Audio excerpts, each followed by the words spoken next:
Between Star Wars and The Empire Strikes Back, of course, there were a lot of, there was a Star Wars TV show, a holiday special that was made, and Boba Fett was designed and was in progress in that time period. This is between Star Wars and Empire. And, Joe Johnston had designed him, and George had approved the designs, and they built a temporary costume to see what it would look like. So we had the costume there in George's house, and we put it on Dwayne right here, Dwayne Dunham, the editor.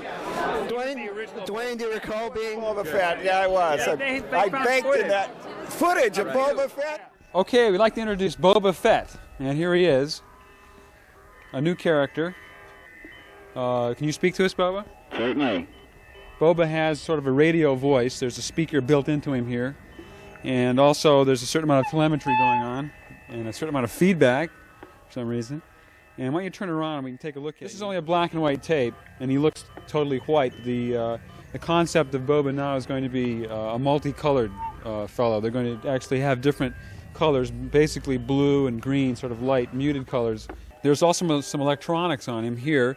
They don't really show up in the sunlight here, but there's some readouts here there's some small electronic numbers and things flashing in the window. This is a rangefinder. Is this what this is here? This tilts down here, and he can look through this device here and sight on various targets and so on. And there's some little optics and some little lights that blink on and off. There's actually 2 red lights. I guess there's a number of different weapons. There's the rifle, the laser submachine gun, more or less. There's a flamethrower here. Why don't we get a close-up of that aspect here?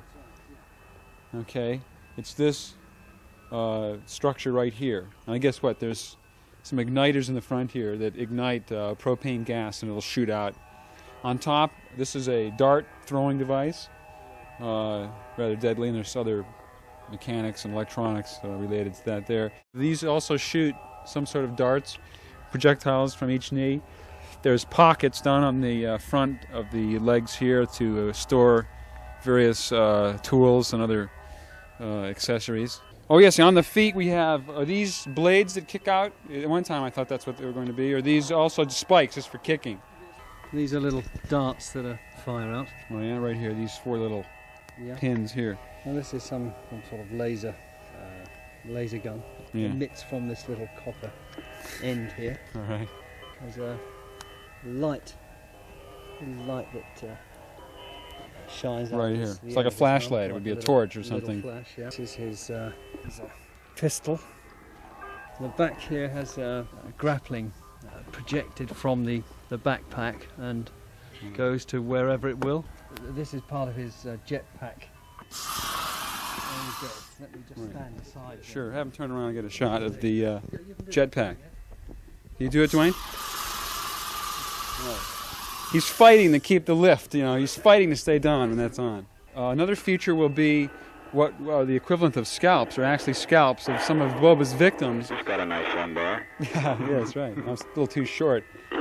Which will be hanging down from his shoulder, sort of like a pigtail might, but these would be the locks of hair of various enemies that he's slain in the course of his mercenary duties. They wanted a character that could make public appearances, and I think Boba was kind of designed as a character between Star Wars and Empire that they could, get the public excited about something new.